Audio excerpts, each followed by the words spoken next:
Hello, welcome to our chemistry. और आज के इस वीडियो में हम लोग बात करने वाले हैं हाइब्रिडाइजेशन के बारे में। हाइब्रिडाइजेशन एक ऐसा टॉपिक है, चाहे वो जेई का एग्ज़ाम हो, चाहे वो नीट का एग्ज़ाम हो, हमेशा से ही पूछता रहता है। और इसमें हम लोग बात करने वाले हैं हाइब्रिडाइजेशन के बारे में। तो सबसे पहले तो आपको एक चीज़ याद करना पड़ेगा, जैसे कुछ ग्रुप नंबर है, ग्रुप नंबर 14, 15, 16, 17 और उसके कुछ यहाँ पे एलिमेंट्स दिए गए हैं। इस एलिमेंट्स में नंबर 14 है, उसका जो वैलेंस सेल में इलेक्ट्रॉन होगा वह होगा 4। जैसे वहाँ पे वैलेंस इलेक्ट्रॉन जो होंगे वह होंगे 4 और इसमें होंगे 5, इसमें होंगे 6 और इसमें होंगे 7। अब यहाँ पे सेकेंड स्टेप में क्या करना है हमें, सेकेंड स्टेप में यदि सम ऑफ वैलेंस सेल इलेक्ट्रॉन, यदि हाइब्रिडाइजेशन निकालते समय इसका जो वैलेंस सेल में इलेक्ट्रॉन का सम होगा, यदि वो 2 और 8 के बीच में आएगा तो उसको 2 से भाग करना है, 9 से 56 के बीच में आएगा तो उसको 8 से भाग करना है, और यदि 56 से ज़्यादा आता है तो उसको 18 से भाग करना है। और भाग करने के बाद जैसे यहाँ पे नंबर ऑफ ऑर्बिटल यदि 2 आते हैं तो जो हाइब्रिडाइजेशन होगा, हाइब्रिडाइजेशन होगा 2 के लिए होगा sp, 3 के लिए होगा sp2, 4 के लिए होगा sp3, 5 के लिए होगा sp3d, 6 के लिए sp3d2, 7 के लिए sp3d3 आएंगे। तो यह एक शॉर्ट ट्रिक मेथड है, और इस शॉर्ट ट्रिक मेथड से हम कैसे किसी भी मॉलिक्यूल्स के सेंट्रल एटम का हाइब्रिडाइजेशन कैसे कैलकुलेट करेंगे वो यहाँ पे हम लोग सीखने वाले हैं। तो जैसे एक एग्जांपल लेते हैं और इस एग्जांपल के मदद से हम हाइब्रिडाइजेशन को आप लोगों को सिखाते हैं कैसे होगा। अब हमारे पास एग्जांपल है CH4 मेथेन एग्जांपल है, और इसका हमें हाइब्रिडाइजेशन निकालना है। तो आप सबसे पहले काम क्या करना है कि इस कार्बन, जो कार्बन है वो सेंट्रल एटम है, और इस सेंट्रल एटम का हमें हाइब्रिडाइजेशन निकालना है, और इसके सराउंडिंग में 4 हाइड्रोजन अटैच है। कार्बन का वैलेंस इलेक्ट्रॉन, तो कार्बन 14 ग्रुप में आता है, तो इसका जो वैलेंस इलेक्ट्रॉन होगा वह हो जाएगा 4। अब क्या करेंगे, प्लस अब इसके जो सराउंड मॉलिक्यूल्स हैं हाइड्रोजन, अब इस हाइड्रोजन की जो वैलेंसी होती है 1 होती है, और इसके वैलेंस सेल में इलेक्ट्रॉन 1 होते हैं, तो यहाँ पे 1, और इसके पास 4 हाइड्रोजन है तो यहाँ पे मल्टीप्लाई कर देंगे 4। अब 4 + 4 हो जाएंगे 8।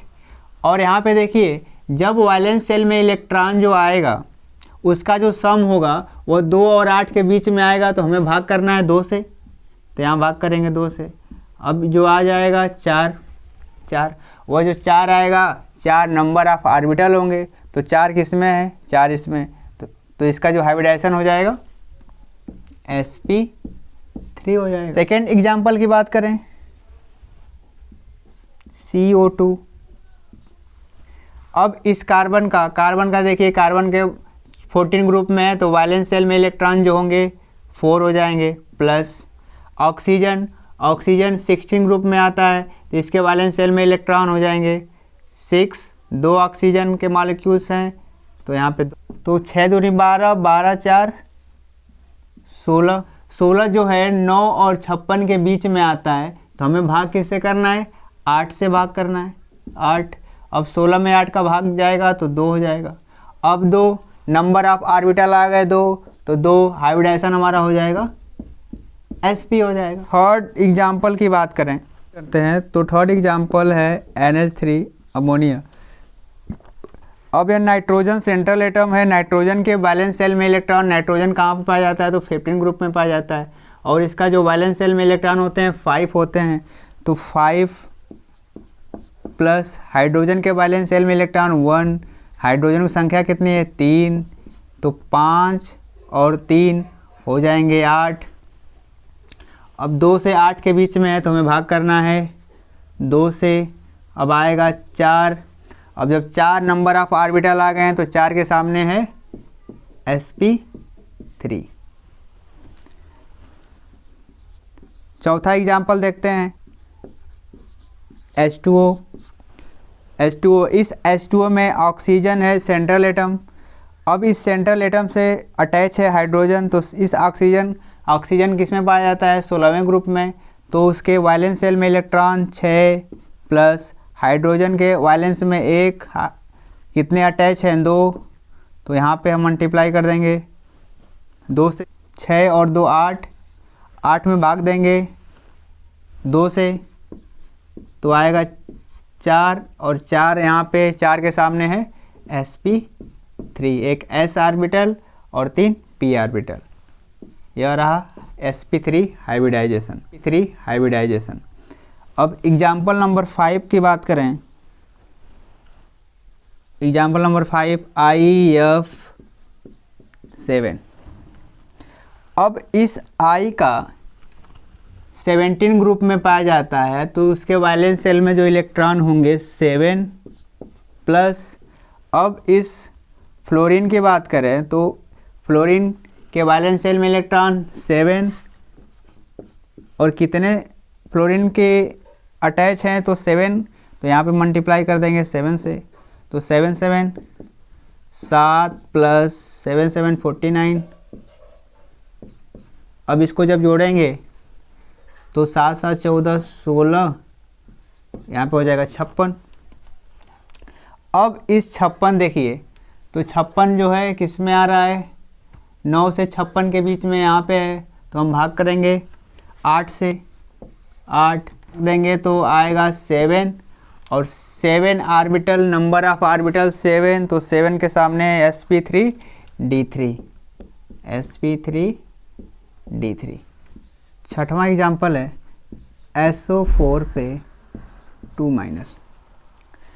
अब देखिए, यदि ऐसे क्वेश्चन हमारे पास हों तो यहाँ पे सेंट्रल एटम सल्फर का किससे अटैच है? 4 ऑक्सीजन और इसके ऊपर चार्ज है 2-।